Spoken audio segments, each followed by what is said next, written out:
Hello and welcome to Occupied Thoughts, a podcast brought to you by the Foundation for Middle East Peace. I'm Peter Beinart, non-resident fellow at FMEP. Today is May 28th, 2024, and I'm delighted to be joined by Joshi Shraddha and Asmer Safi. Shraddha Joshi is part of Harvard's class of 2024, but her degree is currently being withheld for a year due to her involvement with pro-Palestine organizing. At Harvard, she studied social studies with ethnicity, migration, and rights, and Arabic. And she has been actively organizing with Harvard's Palestine Solidarity Committee since her freshman year.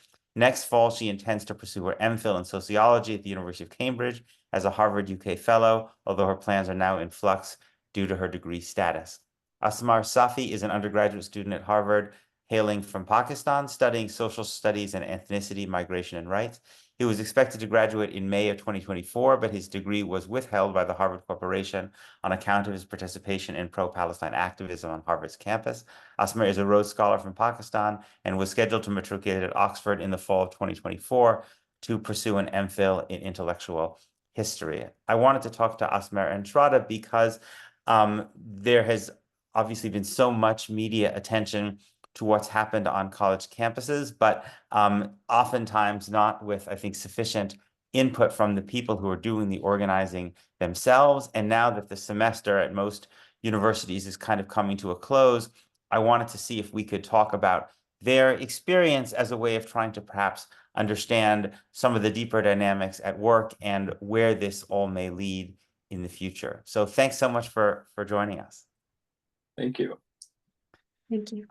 So I wanted to start just by asking you both the same question. Shraddha, I'll start with you. Maybe if you could just talk a little bit about where and how you grew up and what, if anything, in your background and experience from childhood influenced your perspective as it comes to Palestine and Israel.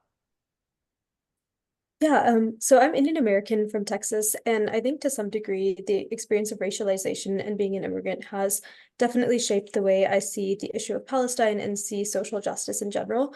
But I do think that a turning point for me was when I started studying Arabic in high school, and I had the opportunity to study in Jordan on scholarship and lived with a host family of Palestinian origin. And that was kind of the first time I was exposed to critical perspectives and very personal narratives of displacement and settler colonialism, and just kind of learning about what was happening behind the scenes that was really not exposed in the media narratives and in what I had been exposed to growing up. So I think that was sort of a starting point for me. And then after that, I started to sort of self-educate and read more and learn about how not only was, learned about not only the occupation of Palestine, but specifically the role of US complicity, which I found to be particularly compelling, having lived here all my life, and also started to learn about some of the parallels between Zionism and the oppression of Palestinians and Hindu nationalism and other forms of religious supremacy that exist within my own community back home and in my heritage country. So that was kind of my entry point to it, and just kind of realizing how we can't separate ourselves from what's happening in Palestine, whether we're college students, whether we're taxpayers.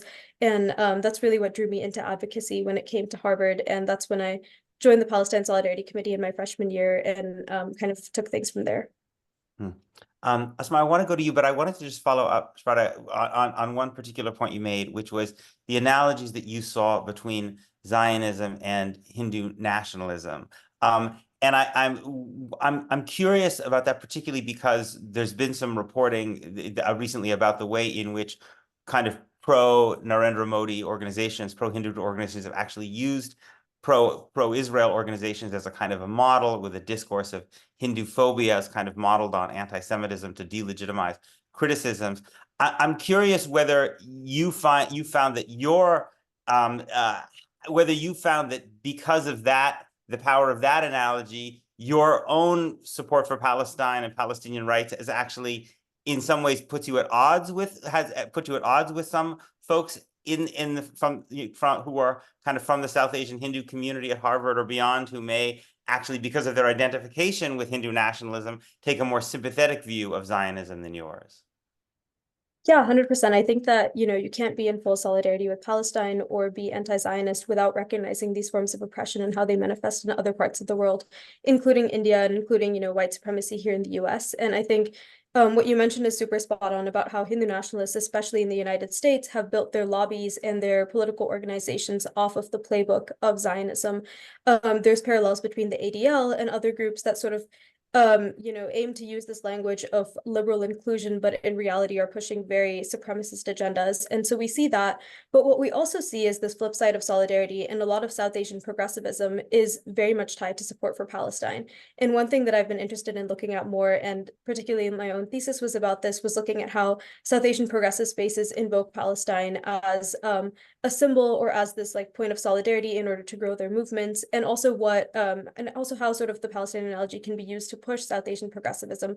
So, for example, expanding Indian American advocacy beyond just pro-democracy advocacy, but also specifically looking at the systemic issues within India that contribute to things like the occupation of Kashmir and other forms of supremacy, such as casteism, that cannot be separated. And I think for me, being an advocate for Palestine and for learning about Palestine has made me think a lot more critically about India, because those analogies between India and Israel are really salient, and has also just really made me think about like nation states and how we articulate questions of decolonization or liberation in terms of solidarity. So I think, to your point, definitely, I think it has put me at odds with parts of my community, because when doxing and stuff happened, we had, a really strong wave of doxing that happened in October and November. And for me, most of the people who were kind of blasting me on Twitter and on social media and even on right-wing news outlets were not American, but they were actually Indian. And, people from my heritage country who were very much targeting specific aspects of my identity. But I think for me, that only solidified the fact that these forms of oppression are inextricable from one another. And, when you advocate for a free Palestine, you're also advocating for a free Kashmir, and you're advocating for a removal of supremacy and colonization everywhere. Asma, I wanted to ask you a version of the same question. If you could just talk about where and how you grew up and how that influenced your view on this question of Palestine and Israel. Absolutely. So like Shraddha, I think there were multiple points of convergence that led me to the issue of like actually sort of advocating for Palestine on college campus, but also beyond that. I think part of me again, I grew up in Pakistan entirely, so I only came to the US for college, despite being born in the US. And in Pakistan, again, being a Muslim majority country, there's always that sort of Islamist lens towards like viewing the cause of Palestine and sort of being able to affiliate with it on that basis. And so a lot of right wing, a lot of religious political parties really champion the issue, as well as like a lot of mainstream sort of moderate, centrist parties will sort of make a big campaign for Palestine whenever they're running for elections, whenever they're sort of having public facing interactions with the public. And so, there's definitely that sense of association, that sense of solidarity that is sort of ingrained into you from the very get-go, from when you're sort of like, a little kid going to protest, or a little kid sort of like embarking on, just like going to study circles and stuff like that. And I think all of those things are very salient features of like how I grew up. But I think a lot of it was also unlearning some of that as I began to read more. So I think my history class in high school was a big sort of foray into learning about the Middle East more critically. So I did the GCSE A levels, and I basically was introduced with a fantastic history teacher who knew a lot about the Middle East and sort of gave us the entire rundown from 1948 onwards. And I think was introduced to terms like the Nakba for the first time, was introduced to, the ways in which dispossession and displacement was enacted and manifested in various ways during that entire decade, and then sort of various ways in which different Palestinian organizations and political parties were suppressed. And so I think having that sort of educational experience really sort of allowed me to think more critically about Palestine in a way that was sort of divorced from the sort of Islamized version of sort of approaching the issue. And so I started reading more. I started reading more Said, Rashid Khaldi, Ilan Pape, Noam Chomsky, and like all of these books were made available to me. And so it really ended up being a foray into a critical study of Palestine and the ways in which, again, all of these countries remain complicit in the sort of ethnic cleansing and dispossession of Palestine. I think the other thing that was important to see was like I grew up in a rather depoliticized family, weren't very sort of involved in like local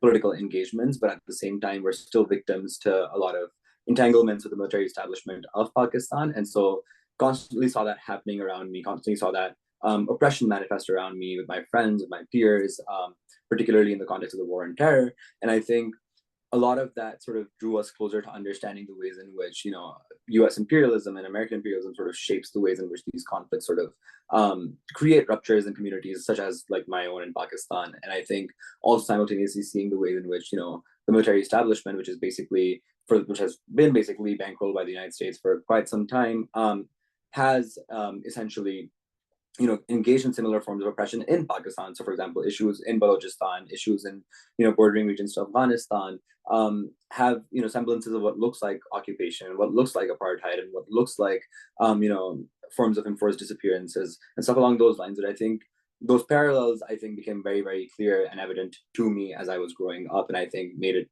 very, very clear that to be able to engage with these issues, I would also have to think about what's happening elsewhere in the world in the same ways in which suppression manifests. And so college incredibly was this sort of avenue for me to be able to look at these questions in tandem with one another. And I think being able to then be placed at Harvard, which had an investment in Israel problem, was something that we were all looking at collectively. And for the first time, I was, positioned in a place where I was like, okay, there's something about my positionality here that directly contends with oppression. And so I need to be speaking out about it the same way I would speak about things in Pakistan as a high schooler and then afterwards as well. So all of those things actually converged into leading me towards pro-Palestine advocacy. Shraddha, were you involved in this activism before October 7th and the Gaza war, or how did that event kind of change the trajectory of your involvement? Yeah, absolutely. So I was involved since my freshman year, which was during COVID. So I think it was the fall of 2020, which is when I first got involved with the Palestine Solidarity Committee. I remember my first event that I ever put up was a joint collaboration between an Asian American progressive group and the Palestine Solidarity Committee. And I think that's how I kind of came into it. At first was from this angle of, some interest, but not really full knowledge. And I, can't claim to having full knowledge even at this point, but I think I had the opportunity to do a lot of reading and a lot of political education that started off in my freshman year. And I think ever since, the Palestine Solidarity Committee and generally pro-Palestine spaces at Harvard have been very much a home for me, not just politically, but even just in terms of the role models that I met and the community that I found. And so since my sophomore year, I think it was one of my primary engagements at Harvard, and that definitely just kind of increased over the years. I think in the earlier years, pre-October 7th, a lot of that looked like putting up political events, hosting cultural events, and then occasional protests, occasional campaigns regarding Harvard's complicity. However, post-October 7th, I think the focus on rallies and having a very streamlined emphasis on divestment was something that I saw emerge, especially because there was this clear example that we could point to of the genocide going on and the ways in which Harvard was complicit in it, not only in terms of bankrolling this genocide, but also in suppressing pro-Palestine voices and pro-Palestine protest on our campus. And it was obviously part of a much broader national trend. So I think I would say the biggest shift between organizing pre-October and post-October was the fact that we had this streamlined approach to divestment, one that's part of a national, if not global campaign, versus I think earlier on, it was a little more siloed and we were sort of trying to raise awareness to Palestine in general on campus, since it wasn't something people were talking about. I think post-October, people were talking about Palestine, and it was more of a matter of shaping that conversation and shaping the fact that Harvard itself cannot be separated from that conversation. So I would say that was probably the biggest shift for me. Asmer, how about you?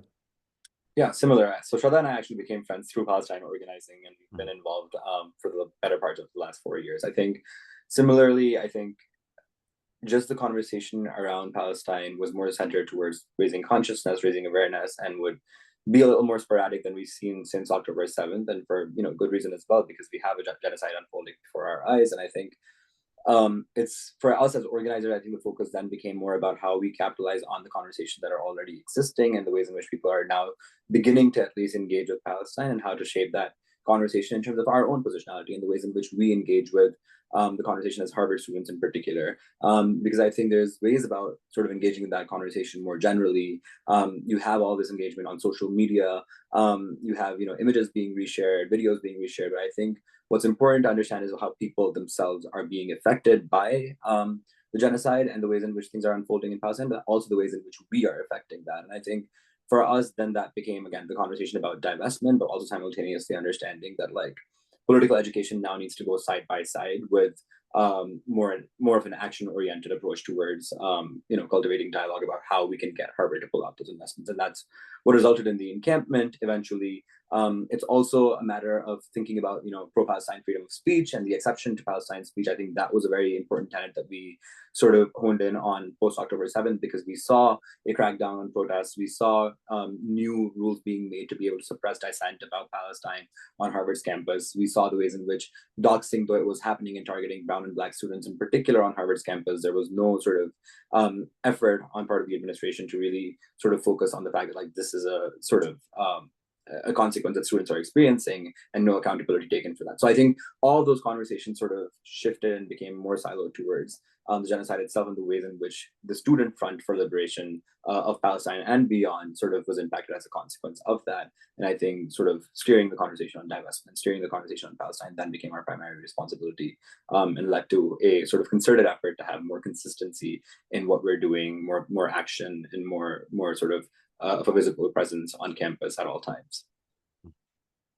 Shraddha, I wanted to ask both of you about something that obviously got a tremendous amount of attention coming out of Harvard right after October 7th, which was the statement signed by a number of different student groups, which began, "We, the undersigned student organizations, hold the Israeli regime entirely responsible for all the unfolding violence." So this obviously produced a kind of tremendous amount of hostility and even kind of consequences for students who were involved in that. And I think that there was it's fair to say from my perspective that there was a kind of a lot of bad faith in the attacks. And yet I will say, just speaking for myself, that when I first read those words, I found them somewhat troubling, in the sense that it seemed to suggest that essentially that Hamas or the individual people who killed Israeli civilians didn't bear any of the responsibility for their actions. And it seemed to me it didn't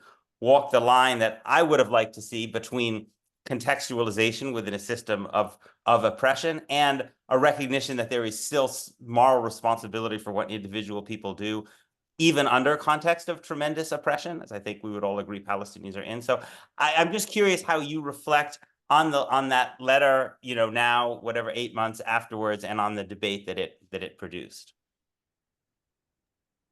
Yeah, for sure. I mean, I think the statement itself was a coalitional effort. There were, so many conversations that went into the wording, and I think maybe looking back, there would have been things that would have been phrased differently. But I feel like beyond that first line, there are so many aspects of it, especially what the statement did steer towards, which was what was going to happen in Gaza. And I think looking back at that, in my mind, like the line that you quoted is the only one that I can quote from memory, because it's sort of been seared into my brain in the ways that it's been echoed by media. But I was recently looking back at it for a reflection I was writing for a class, and I realized that everything else that we had written in that statement was very much speaking to the current situation on the ground. And I don't even think that, it got close to even predicting the horror that we would be seeing. And I think just this past weekend, with the attack on Rafah and like this sort of ongoing onslaught of violence is something that none of us could have expected. But I think that is something that we were, seeking to shed light on early on, because that is obviously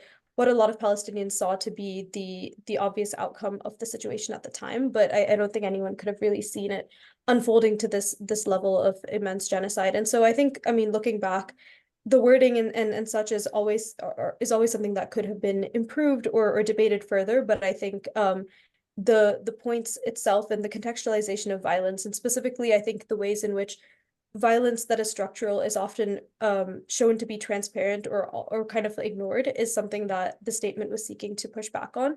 And I think the second statement that we issued afterwards brought up the point that there's kind of always an onus on Palestinian or pro-Palestine voices to condemn violence instead of being able to call out structural violence. And I think that's something we very much saw in the backlash that emerged from that statement itself. Is the immediate response was, do you condemn Hamas, or what is your stance on this particular situation, rather than sort of a discussion of what was unfolding on the ground in Palestine at that moment, and what also had been unfolding for the past 15 years in terms of the blockade on Gaza. So I think that's something that I really have been thinking about, especially more recently with the news coming out of Rafah. Asmer, I'd love to get your thoughts about this. Does it need to be mutually exclusive to essentially to make a point about the intentional killing of civilians, while also putting that within the context of the larger structure of violence that existed before October 7th and has, manifested itself with catastrophic force since then. I'm curious how you reflect on that debate now in retrospect. I'm echoing what Shraddha said. I think, yeah, I don't necessarily think it needs to be mutually exclusive at all. In fact, and I think, again, there could be multitude of ways in which we could think about the wording again, and particularly that initial line. I think what's important to factor it in is also that there's a lot of rage, grief, and anger that is built into Palestinian communities and members of our own community that have been advocating for, let's say, Jenin and what was happening there earlier this year, or let's say Sheikh Jarrah and what was happening there earlier in 2021, and Gaza in 2014, and all those kind of instances as well. And I think at that point also the same sort of balance of forces against Palestinian voices and having to justify every single instance of violence that was being sort of like condoned against them and sort of being pushed to the back foot in all sorts of those conversations. I think that it builds up, and I think while the phrasing can be corrected, I think that what is ultimately important to sort of point out is the fact that, like, again, the structured violence remains inextricable from like the ways in which we've seen violence unfold in Palestine, in Gaza today. And I think that having that contextual sort of background and drawing attention to it was of utmost priority for us, and that this is not a one-off instance. This is not something that is decontextualized. And I think being able to speak to the value of the fact that, like, for 75 years you've had this systemic oppression that goes unrecognized, that goes unchecked, that is not debated, that is not conversed about, that is allowed to be spoken about in genocidal language for the last 75, 76 years, and it's allowed to sort of go ahead with full steam without any sort of condemnation from students, from governments, from individuals in academia. And I think that while it is important to be able to hold ourselves accountable in the kind of language that we use, and I think that that's a very fair point to make in retrospect, I do still think that at the same time that the broader global community also needs to hold itself accountable for how it's behaved for the last 75, 76 years. And I don't think that those two things can be detached from one another as well, particularly as we've seen violence unfold in unprecedented amounts, not only in the last 7 months, but for the last 75 years ago, against a particular community. And so I think it's a matter of reflection for people across the world. And I think, we've been engaging those conversations since, and I think it's important for us to be able to do that for like future communications and the ways in which, we draw attention to the movement without, excluding people, without, sort of creating more fissures. But at the same time, it's very, very important to be able to have consistency across the board as well, which I think has been lacking in conversations about Palestine, regardless of, what the time frame is, or what the particular instance of violence, or what the particular instance of oppression looks like. And so, I mean, that's what I sort of feel is more jarring about this conversation, in that Sheikh Jarrah and Gaza and sort of the issues in West Banks and the development of settlements all go unnoticed and all go unchecked. And there's this much fixation about that one statement. So yeah, but I do think that they don't have to be mutually exclusive. No, not at all. I'll also just add really quickly, yeah, I mean, the caption of that statement itself, when we had posted it, said that we mourn the loss of all civilian lives. And I think the fact that there was a very intentional targeting kind of, for me, signifies that no amount of perfect wording would have really saved students from that level of doxing and harassment. And I think the amount of money and effort that was poured into silencing our voices at that moment just kind of goes to show that there was a fear of students speaking out in support of Palestine at any point. And so sometimes, when we sort of think back to the counterfactuals of if we had worded things differently or treated things with particular nuance, or, even waited a few days to release the statement, I think then we see what happened in other college campuses, and there was still very significant targeting. And so I do think that something's to be said as well about sort of the extreme bad faith nature of the attacks against us, and the very like decontextualized way in which we were targeted on very specific terms. And I think there was very much an agenda there in terms of silencing pro-Palestine voices, and we've kind of seen that continue for the past months ever since. So Asmer, I wanted to pick up on that. I mean, there has been a lot of attention in the media to the experience of particularly of pro-Israel Jewish students on campus. I think less media attention, I would say, overall, to the experience of pro-Palestine student activists. So I'm just wondering, maybe I'll start with you and then ask both of you just to talk a little bit about what your experience of your personal experience and of your colleagues has been like vis-a-vis October 7th, and what challenges you faced in just being a student on campus during this period. Yeah, absolutely. I mean, I also think it's important to sort of take us a step backwards from October 7th, and that, like, again, the experience of being pro-Palestine organizers was always met with intimidation and harassment and all sorts of threats, even pre-October 7. I think it intensified for sure and got newfound attention from right-wing media and all these different sort of nonprofit organizations like Accuracy Media that went out of their way to target individual students. But at the same time, for example, I myself was doxxed not after October 7th. I was doxxed in March of 2023. And based off of a video that I made, sort of trying to document and talk about Israeli apartheid on part of the Harvard Palestine Solidarity Committee page. And that has been the case. Every time we have Israeli Apartheid Week on Harvard's campus, we have a new wave of doxing every single time. We have individuals like Ted Cruz sort of like posting against us and sort of like vehemently bashing us on public platforms like X, like Twitter.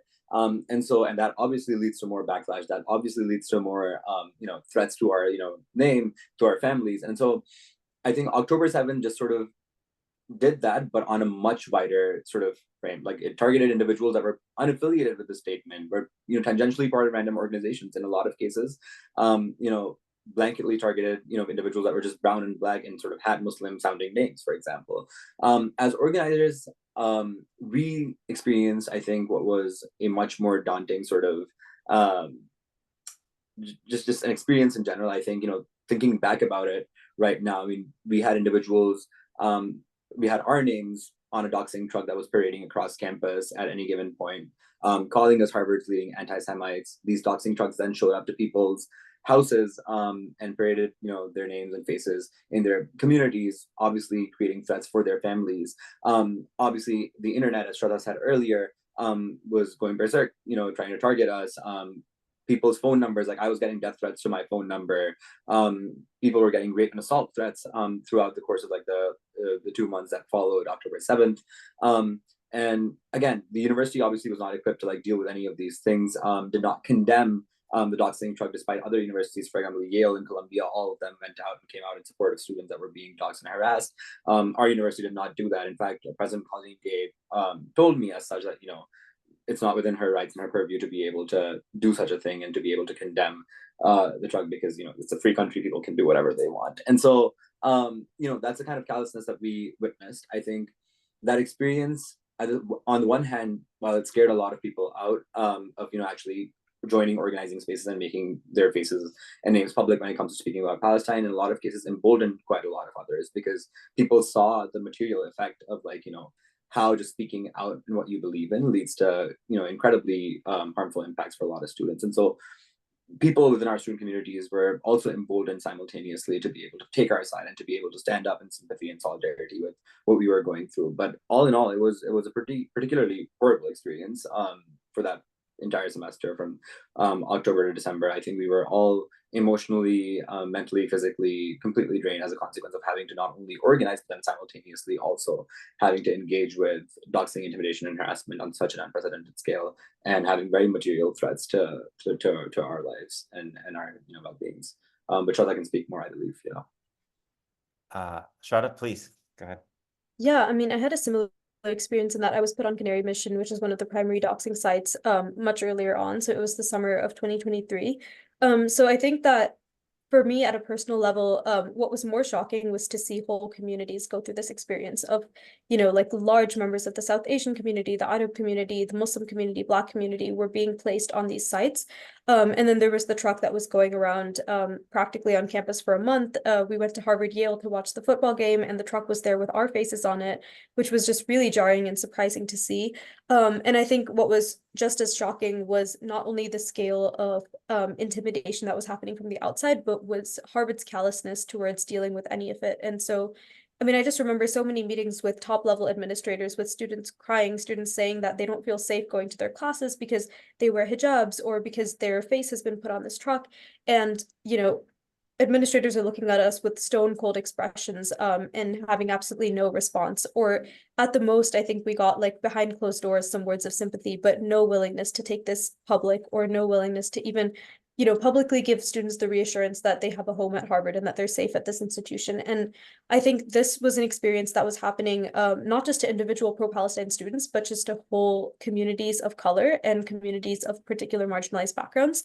And to see Harvard very much neglect these students at this time of vulnerability was really disheartening, and I think set up a lot of the frustrations that led to mounting protests, in addition to the fact that, of course, we were having emergency protests because of the genocide and because of the escalations in the genocide. So I think seeing both of those things happening, what was happening in Gaza, of course, but then also the ways in which Harvard was not only silencing pro-Palestine voices, but making pro-Palestine students or even perceived pro-Palestine students feel as if they did not belong here was a really frustrating and disillusioning moment for a lot of students, myself included. And, there's so many examples of hate crimes or students experiencing workplace harassment that went completely unchecked even after they were reported through the proper channels. And, people went through the whole Title IX process and all of these other layers of bureaucracy to tell these traumatic stories, only to have doors slammed in their faces. And I think that led to this mounting frustration that, eventually led to larger forms of protest, such as the encampment itself.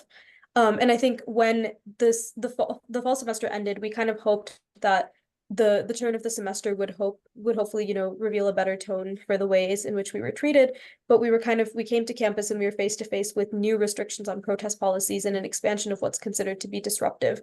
And that was a policy change that was made, that policy had not been touched for the last 20 years. And suddenly the university was changing the policy. And that actually happens to be the policy that we all have we've been accused of violating it, and that's why we're not getting our degrees. And so I think fall semester we saw these outside actors who were the problem and Harvard's inability to respond to them. Spring semester, it was very much Harvard taking things in its own hands and enacting its own repression in its own particular way. Asmer, there's been a lot of attention nationally to the kind of some of the slogans that have been part of the protest movement on campus, whether it's from the river to the sea, Palestine will be free, or globalize the Intifada, or whatever. And I guess the question I want to ask is not specifically about any particular slogan, but do you see, when you were organizing at Harvard, do you see your movement that you're part of as having a particular vision for this territory, Palestine, Israel, whatever one calls it, or essentially, obviously, I know that there are a set of demands in terms of divestment, disclosure, but do you see yourself as having a particular vision of the future that you would like to see in this place, or is essentially the view that that's not the role of students and that your role is simply to try to get Harvard to end its complicity, and then that it's people over there or whoever who are ultimately going to determine the political structure under which Palestinians and Jews and others live between that Jordan and the Mediterranean? Absolutely. I think, again, it's a bit of both in that, like, again, we need to recognize Shraddha and I are both allied voices. We're not Palestinian ourselves. And I think our role is particularly important in terms of being able to, like, again, comment on Harvard's complicity and the ways in which the United States is complicit. And I think a big part of that sort of cause is to be able to, again, talk about things like divestment and BDS and all sorts of other sort of ways in which and avenues in which we can mount pressure on the Israeli state. I think that being said, I think that we are not entitled to be devising a future for what Palestine looks like. For all intents and purposes, we would love to have people live in peace across the region, and that's what we do think that, like, from the river to the sea entails. And I think there's a lot of decontextualization that happens with chants and with sloganeering and sort of like the ways in which again, there's bad faith efforts to misconstrue every single thing that we're trying to say. And so if it's one or two more chants, like, it doesn't come as a huge surprise to us. But I think the sort of like main intention behind saying all of this is to say that, like, again, the world that we sort of aspire to live in, and again, this extends beyond Palestine, that extends beyond sort of like conceptions of, like, again, what our nation states are supposed to mean and entail and feel like, but I think is to be able to exist in conditions of harmony, in conditions of peace, regardless of where we're at, and regardless of exclusion and regardless of marginality as well.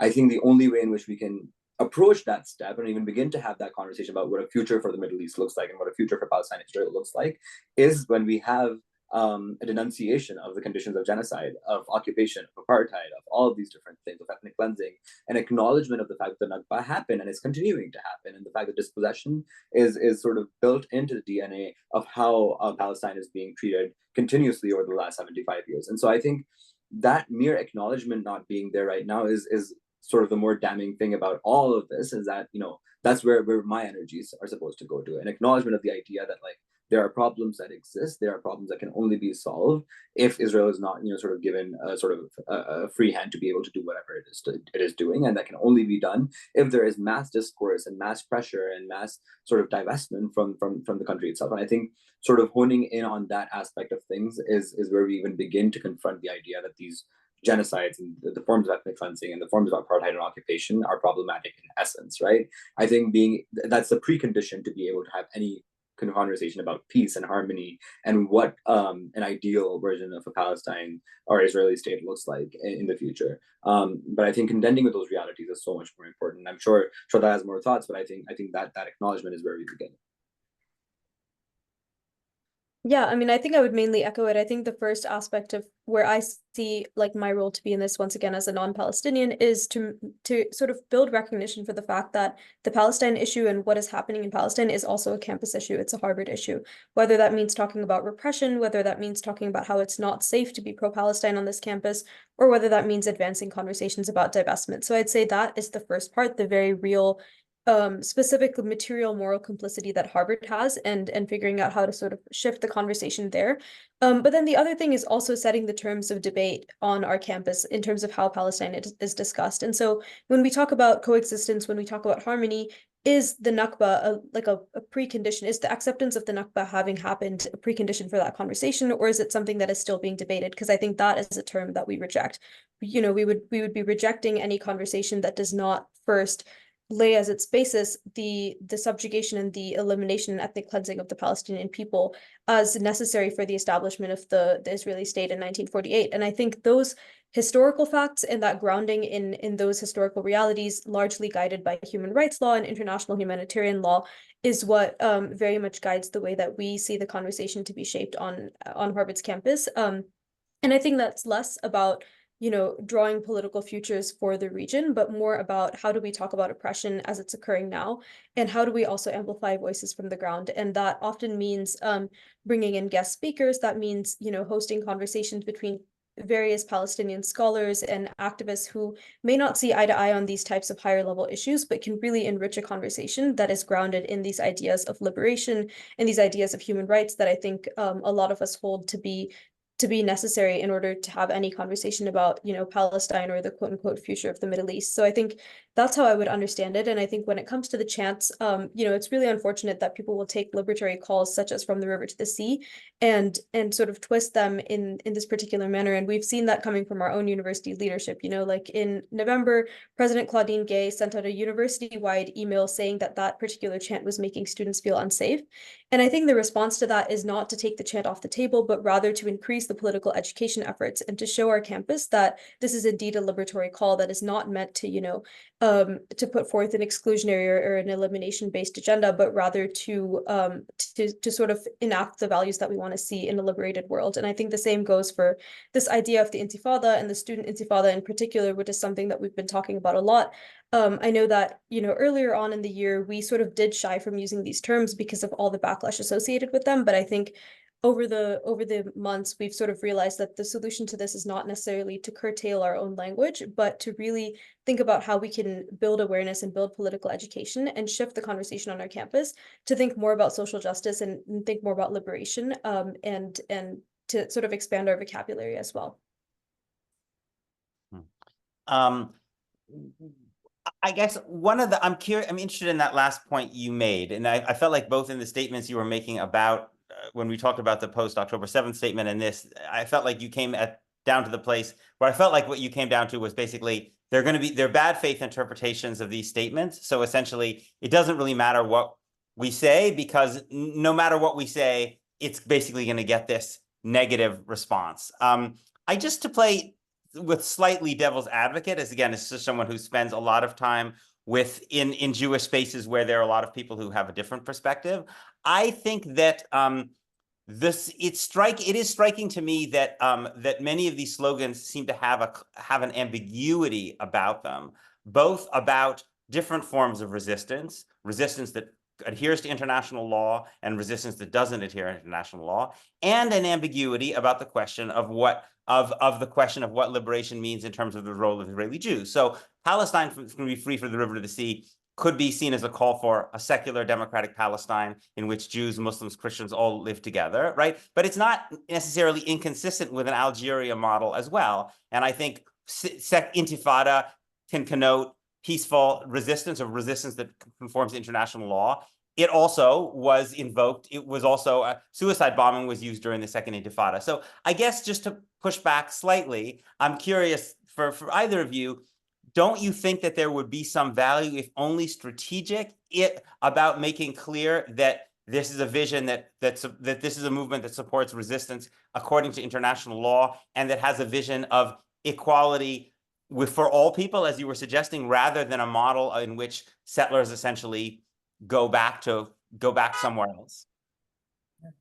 Yeah, 100%. And I think that, it makes a lot of sense that when I made that comment, I definitely wasn't trying to sort of take any responsibility or agency out of our own hands. But I think that part of the political education does come from contextualizing things like these phrases and the context in which we invoke them. And I remember after President Gay's statement on From the River to the Sea, we did hold off for, a few weeks and tried to think about how we could best message the reason why we used that chant. And we ended up writing a pretty lengthy statement that was posted on our Instagram and was shared across our coalition about why we invoke this statement as one of our core values. And specifically, we spoke to the fact that when we say From the River to the Sea, Palestine will be free, we're talking about liberation and equality and this ethic of social justice that, very much guides the way we want to see a liberated world, and does not necessarily have to do with any sort of exclusionary eliminationist agenda, and is very much, grounded in these ideas of a love for life, and a love for, of all life. And I think that is something that was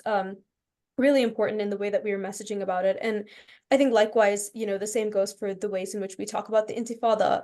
And when we talk about the student Intifada, we're talking about it in terms of the student uprising that's happened all across college campuses, that is, taking cues from organizers on the ground in Palestine, in Palestinian civil society. We're grounded with the values of BDS. And these are things that I think we do take a lot of time to actively message, because we want our audience to be able to sort of learn with us. And we don't necessarily want to be saying things that seem inaccessible or hard for people to understand. And so I think that's pretty important to sort of our political messaging. And even when the encampment went up, there was a values document that had a lot of research and work behind it. And when there was a discussion of resistance and right of return, all of those things were kind of done as they pertain to international law. And so I think, like, for us, international law, human rights law, and sort of principles of social justice grounded in anti-racism and anti-colonialism are pretty strong grounding values. And I'd say that's how we kind of go about messaging them, so that our audience can also know where we stand and how they can relate to these movements as well. Yeah. I want to ask just about your own, we don't have very much time, but I want to ask just about your own personal situations. You both made decisions that have come at some cost. Again, obviously, these are not the kinds of costs that people in Gaza are facing, but still, the costs that I think many students would not want to bear, and I imagine that those were not simple decisions for you both to make, and I imagine they were not simple conversations with your families about the potential consequences. People put in a lot to get to a place like Harvard and to get a Harvard degree, in my experience. So I'm just curious if you could talk a little bit about, maybe I'll start with you, Asmer, about the thinking that went into these decisions that ultimately have cost you, at least for the time being, your degree. Yeah. I mean, I'd actually push back a little. I think it was a simple decision for a lot of work.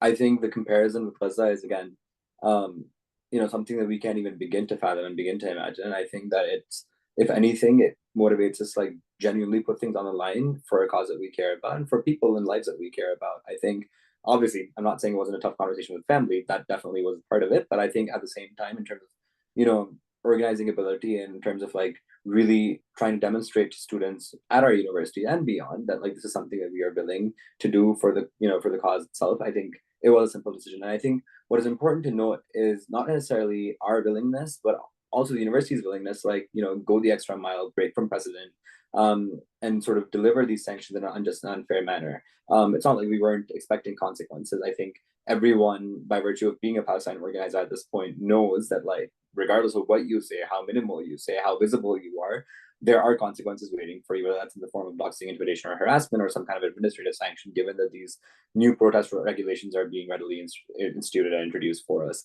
But at the same time, to see the university break from precedent, to go all out, to put 70 people on disciplinary sanction, out of which 15 are not being allowed to graduate right now, I think it has done nothing but expose sort of the ways in which higher education right now is beholden to things like donor pressure and outside pressure, and the ways in which these administrations are so hell-bent on protecting their investments in Israel and elsewhere in the world, that simultaneously contribute to violence and complicity in genocide right now. And so I am very content with the decision itself, to be able to put things on the line in that, yes, I don't know what I'm doing for the near future. I know that this, risks financial insecurity for me. I don't know where my next moves are going to be in terms of my career. But at the same time, what I think the 15 of us have been able to do just by virtue of being collateral right now is to be able to expose the rot that is sort of imminent to like these institutions and the ways in which they're acting and remain beholden to outside forces. And I think that itself has done a lot to elucidate the exception to Palestine free speech. However, it's also very important to point out that it took, this instance of 15 students not being able to get their degrees and not the genocide that has been unfolding for the last 7 months to get us to this point. And I think that's a very unfortunate reality that we're simultaneously contending with. And I hope that, more such cases aren't important, but images from Gaza and violence in Gaza is enough to be able to elucidate that claim. I wanted to just end by asking, well, Shraddha, would you like to answer that question about what it was been like for you personally? Sorry. Yeah, sure. I mean, pretty similar response. I think that, like, going back to Asmer's last point about this being kind of a galvanizing moment more than the genocide itself, I think it's unfortunate that, while it was heartening to see that 1,000 Harvard affiliates walked out of commencement last week, I feel like that happened because of the conditions that are currently happening and because of the fact that, students have been prevented from graduation, and unfortunately not because the genocide and Harvard's complicity in it was compelling enough for students to really take that stand. And so I'm really hoping that like this sort of exposes a place of political work for us as well, in that like we need to keep pushing the conversation towards Gaza, and we need to keep centering what's happening in Palestine, because while students can relate to what's happening to their peers and friends, we also want them to be able to relate to the fact that they are going to this institution that's complicit in this oppression, regardless of whether we're being able to graduate or we're being able to, allowed to graduate or not by the institution. So I think that's definitely a point that I want to underscore. In terms of the rest of it, I mean, I think like every moment at Harvard for me has sort of led up to this particular moment. And, people don't protest for fun. People don't engage in civil disobedience for fun. There's definitely something going on, right? And in our case this year, it's the genocide, it's Harvard's complicity, it's Harvard's neglect of pro-Palestine students, it's Harvard's unwillingness to ever engage in discourse with pro-Palestine students, and its constant disciplining and arbitrary targeting and unprecedented attacking of pro-Palestine students that has led to this moment. And so frankly, I'm not surprised that this year started off with doxing, harassment, and intimidation that was left unchecked by the university and ended with the university withholding our degrees. I think it's unfortunate, but I think it is very telling the ways in which Harvard operates and has operated in the last few years. And I'm really hoping that the student body will continue to stay angry about that and to redirect that anger to where it should exist, which is the genocide in Gaza and the ways in which Harvard contributes to it as well. I want to just end by asking you to look forward. I mean, ultimately, the struggle that you're talking about at Harvard is in some ways a struggle of power, about whether your movement that you're building has the power to get Harvard to comply with your demands when there are very powerful forces on the other side. And I'm just curious, Asmer, how far away do you think your movement at Harvard and more generally is from having the power to get universities to comply with your demands? Yeah, I think while we've been contending with the imbalance of power, we've also been exposed to the weaknesses in it. And I think the ways in which chinks in the sort of like armor exists. And I think, moments like this, when it's so easy to mobilize people for the sake of 15 degrees being withheld and like having, a walkout, as unfortunate as it is that it was not directed necessarily just at Gaza, sort of shows in which, even though you have these authoritative executive decision makers sort of trying to be able to call the shots, and like you have these corporation members and the board of overseers making these decisions, we've also seen the ways in which in very abject and like obvious terms, there are ways in which we've been able to maneuver, and there are ways in which we've been able to create leverage for ourselves, in the ways in which people have showed out consistently in support. And I think the student intifada, as we've seen it, has only been growing. I think that it's not something that, will just enter a détente post this summer, especially given that so much has been happening around commencement, so much has been happening in the sort of weeks ending the semester. And so I think it's important, the onus is on us to continue those conversations, but I'm an optimist, I'm hopeful. I feel like over the course of my 4 years here, I've never seen the conversation reach the magnitude and the levels that it has until now. And I think that regardless of what imbalances exist, I think there's a lot of reason to be hopeful, a lot of reason to be able to make sure that this election year, students in particular, and a lot of individuals across this country, this entire cohort will be holding the processes that govern this country and these institutions accountable in one way or the other. It's going to be a slow process, it's an organic process, but one that we need to keep catalyzing however we can, and one that we need to keep deriving opportunities for whenever we can. That's our job as organizers. That's something that comes our way sometimes we have to find it. But we've been incredibly fortunate to see this discussion go forward, and we're very happy to take it forward even further. I think that's a good note to end on.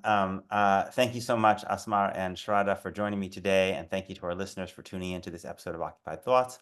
Please make sure to check out the FMEP website, fmep.org, for resources related to this podcast and lots of other rich content related to Palestine and Israel. And please make sure you are subscribed to this podcast to stay up to date. You can find us on iTunes, SoundCloud, or Spotify, and you can also watch video versions of our podcast, including this one on YouTube. And with that, I'm Peter Beinart signing off until the next episode of FMEP's Occupied Thoughts.